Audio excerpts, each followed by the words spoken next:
Today we're taking a look at the Vermont. I know we looked at Monty yesterday. I'm not trying to do these two American battleships back to back. I just happened to get an absolutely amazing Vermont game. This one goes right down to the wire, and I really love these close games, so I just had to show you. In this one we have a standard battle. These tend to at least go a little bit longer. No one team is going to gain such a massive cap control advantage. So I feel relatively okay with going the 9-10 line. Of course, that's not always the best play. Certainly, it's mostly the wrong play on this map. There's no cap out here. There's not really much reason to be out here. But my team pushed here very aggressively with our Nevsky and our two Shimas, actually. And you see, the initial stages of this game is really just going to be trying to support my DDs, trying to gain that destroyer advantage over here, which is going to allow us to push through here and get some decent crossfires on the enemy ships over on the 2, 3, 4 lines, for example. It's a decent way to play this map. Oftentimes, it's the exact opposite, though. Talked about this a couple times on this map before, where it seems like there's a stalemate on the 7, 8 lines, right? Nobody's really pushing through that gap, or at least if they are, they're going to die very quickly. And then it's up to the guys on the 1, 2, 3 line to win and then break that crossfire, or the stalemate with that crossfire. And that tends to be how this map is played, at least in domination. But here we're doing it a little differently. Standard battles, while not my favorite, aren't a bad game mode. They do open up some opportunities like this on certain maps. I've talked about it in that Monty video where I want more big islands that kind of break up the map. Well, the islands here breaking up the 9-10 line, while often make this whole area useless, actually allows us to play here without being able to be focused by a bunch of the enemy ships in the middle of the map. Maybe there's a Minotaur there or Colbert, something like that. They actually don't have angles on us at all. And same with this GK until he comes out around the island. And of course, we're going to do a great job of cleaning him up. So that's kind of the early game. We're out on the 9-10 line, not really doing a whole lot. It helps that we have a carrier in this one too, by the way. One of the other reasons that coming out here was reasonably okay. Anybody that was going to try pushing up the 7 and 8 lines on the enemy team is likely to be spotted by our carrier. So that's an okay reason to just leave that area open. Sometimes a DD or maybe a submarine nowadays can slip through your lines that way, and that's a really, really easy way to lose a lot of games. So you don't always want to give up areas of the map like that. But in this case, I think it was okay. Vermont, of course, is a ship with a long reload, so dealing with DDs is a little bit difficult. Although, as you've seen, as long as you're hitting some shots, it does pretty solid damage. We did a decent amount of damage to that Marceau, and especially that Shima earlier on, helping us get a bit of an advantage here. A massive hit into the poor GK superstructure. One of the main reasons that I actually don't like playing that ship, or any German battleships for that matter. Sure, you got amazing armor, but you have this giant tumor of a weak spot. Not quite as big as something like a Kearsarge, but it's close. It's close to as big of that weak spot. So if you want me to brawl, and then you give me that weak spot, feels a little bad. Here, though, pretty nice for us, giving us free damage into an angled battleship. Pushing in, though, is tough with the Vermont sometimes, especially if you don't have support. Fortunately, though, like I said, we've helped our team deal with the DDs, and I'm not too concerned about a Marceau, especially if our Nevsky is pushing up with us, and the Marceau seems to be more focused on using his guns rather than torping us, which is fair. Marceau is definitely a good gunboat, but, you know, we don't have torps really to deal with. So now that we dealt with the GK, it is time to push, right? Our team is doing okay, right? Things are relatively even at this point. This is a great sign. I'm sure you guys have experienced it. A lot of games are over at this point. Not necessarily over, but you know what I mean, where one team has such a dominant advantage, it's really just about the cleanup. But hey, we're nearly 7-8 minutes into this game, and it's still evenly balanced. We love to see it. This Marceau might have burnt out, but hey, when there's a low DD, you just gotta shoot it. You just have to make sure, guarantee that guy is out of the game, because that's a great way for you to lose a flank, or just get torped out to death, leaving a DD on basically no HP. So pushing in now, we feel reasonably confident. Our Shimakaze has decided to try and cap out. There's a Vincent pushing, and we still have a Nevsky, which is really, really good. But now I have to decide what to shoot at, and I think I make a big mistake here in actually not shooting at the Vincent. It's a bit of an issue. I decide that the Vincent is less of a threat, even though he's very, very close, he's less of a threat to my team than something like a Colbert and Minnow. I'm thinking that those two ships, potentially there's a radar Minnow, or if it's a smoke Minnow, they get to both smoke up and farm everything. I'm trying to get those ships out of the way. A Vincent at close range, taking Shima Torps, somewhat broadside to a Thunder. Not as risky, but hey, I think I still should have shot him just to get him out. Especially because I didn't do any damage to the Colbert. That is a great way to look at it in hindsight, right?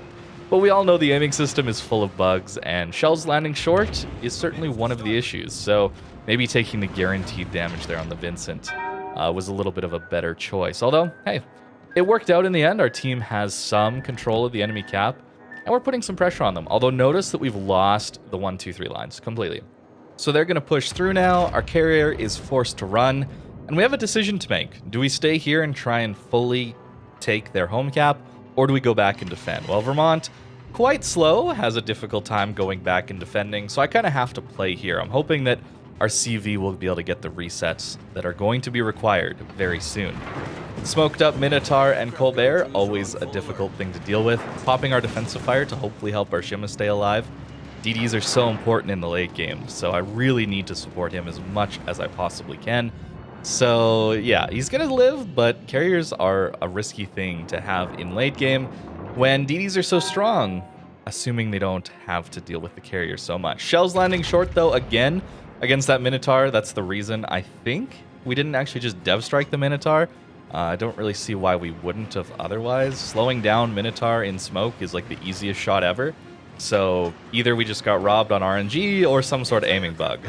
Most people aren't going to miss that shot, so I think that's safe to say that we got a little robbed on that Minotaur, which feels a little bad, but at least we know he's smoke. That's unfortunate for us battleships that get to farm us relatively easily, but hey, at least it's no radar, so hopefully our Shimakaze is going to be able to stay alive for a little bit longer. And now we're turning back in. Maybe not the best idea to charge into a smoked up Minotaur and Colbert, but what I'm hoping is that that smoke's going to run out soon. I'm hoping our team is going to be able to take out the Ohio relatively quickly as he's pushing into a bit of a crossfire. Also torpedoes on the way for different things. I want to be able to catch these cruisers as this smoke is fading. I don't think it's really going to be a winning play to let them get away. So if I was just to kite away continuously. Our Thunder is very close to dead. So that's another reason. Get these guys to focus on me a little bit more. And sure enough, the smoke is dissipating. I wasn't really getting close enough to actually spot them if they had stopped shooting and just left the smoke normally. But hey, we're close enough that we can at least guarantee a kill on a Minotaur on 2000 HP, hopefully. We do. Okay, overpens, but we do. We get there. It's important to get these ships out of the way. The Ohio, well, a very threatening target. I think it's better that we take out the Minotaur there. But now, I'm not going to make the same mistake where I focus on a Colbert or something instead of the battleship that's closer. Yeah, we're going to get a nice shot into the broadside Ohio here. We do have to worry about their DD in the home cap. Like I said, that was going to be a problem. I mean, I'm nowhere near to contesting that, right? So we do have to rely on our teammates in these very close games as well. So it's not like every situation is going to be the same in these late game kind of clutch scenarios. Nearly finishing off the Ohio, but hey. We didn't necessarily need to get that kill, but it's important he dies at some point, and hopefully our team is going to be able to accomplish that.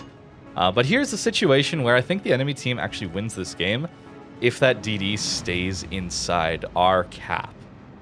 Spoiling the ending of this game a little bit, but it's very close, and so all these little decisions matter.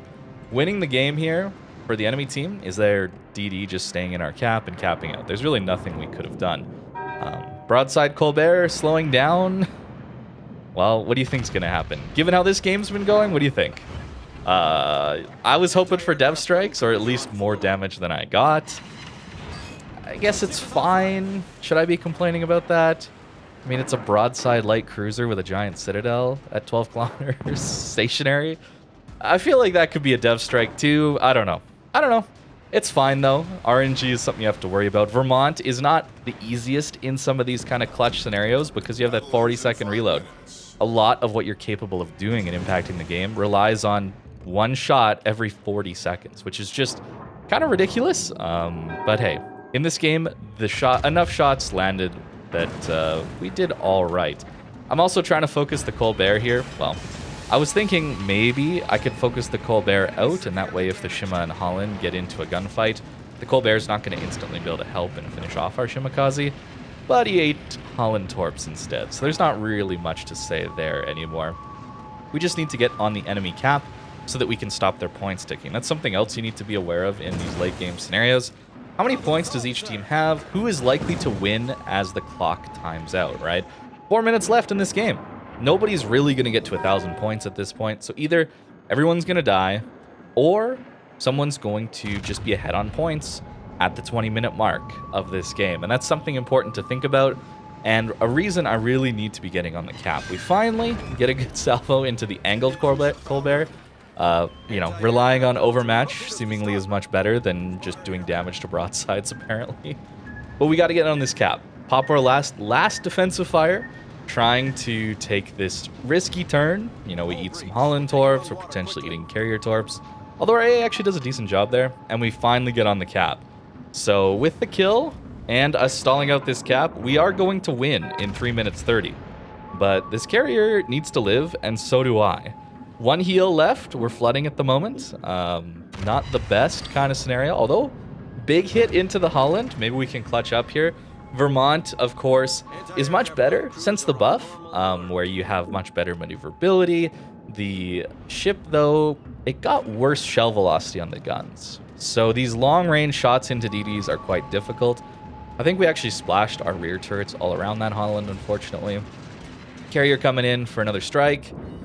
Gets a fire. We're not going to use our damage control quite yet because we want to make sure that the carrier doesn't have a second strike. And he doesn't, so I should be using it anytime here. Hopefully, if I'm paying attention. The FDR does get the Holland, which is nice. And then one clutch shot here could win us or lose us the game. And barely get ourselves the Kraken. And there you go.